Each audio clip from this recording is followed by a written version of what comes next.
guys, nandito kami ulit sa bahay na to. Naalala nyo, kung nakita nyo sa isang video namin, kami nagpintura nito sa puti. Yung mga bintana na yan puti, kami nagpintura nyan. Ngayon pinaiwan yung pula at pinapabalikan sa amin ngayon, pinapapinturahan kasi kailangan daw pinturahan nila. Baliktad, dapat usually naman guys, ang mauna talaga kung ano yung malawak, yun ang mauna. Tapos yung mga bintana, yung mga trim na puti na yan, ihuli na yan. Pero yun ang proseso nila na gusto na may-ari, kaya sinunod namin. So ngayon bumalik ulit kami dito para sa pula na naman. Nandito sila Raymond. Yan, si Raymond at saka si Alan ang nagtatrabaho dito. Sinasanding nila ulit.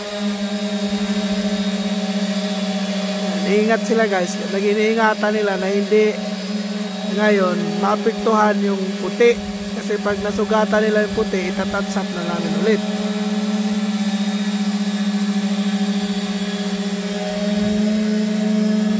Ang may-ari nito guys, medyo mapira ang may-ari nito. Sa laki ng bahay na to.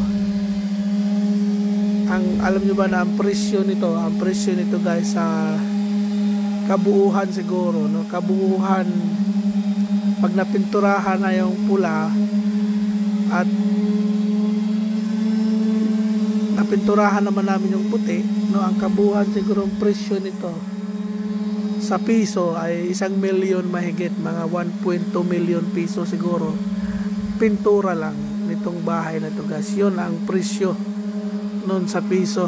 Grabe ano ang pagpapintura dito sa New Zealand, napakamahal ang magpintura ng bahay dito sa New Zealand. Kaya kung malaki ang bahay mo, magastos.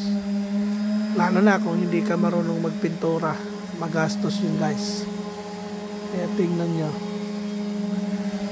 Ngayon, hindi itong pula na pinipinturahan namin guys, hindi rin buo.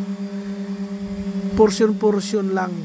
Portion lang sa pula ang gusto ng may-ari, kung saan meron lang yung mga pangit tingnan.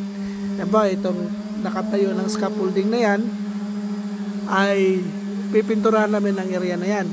Pero ang area nito, itong mula dyan sa may dulo ng scaffolding papunta rito sa kanto na yan, hindi namin pipinturahan kasi okay na daw, sabi na may-ari. Pero kung tutingnan mo doon sa taas guys, burog-burog yung sa taas. Kaya sigurado pagkatapos nitong ginagawa namin, sigurado pag nakita niya na maganda na ang ibang area, papipinturahan niya rin ulit yan guys. Ganun ang nangyari sa amin. Ito pangalawang portion na to. May tinapos pa kami doon sa harapan. Tapos dito ulit. Sabi niya, oh dito naman kasi parang pangit tingnan. Hanggang maubos dito talaga guys. Ganun ang may-ari nito, pero okay lang. Kliyente natin yan guys eh. Ano lan?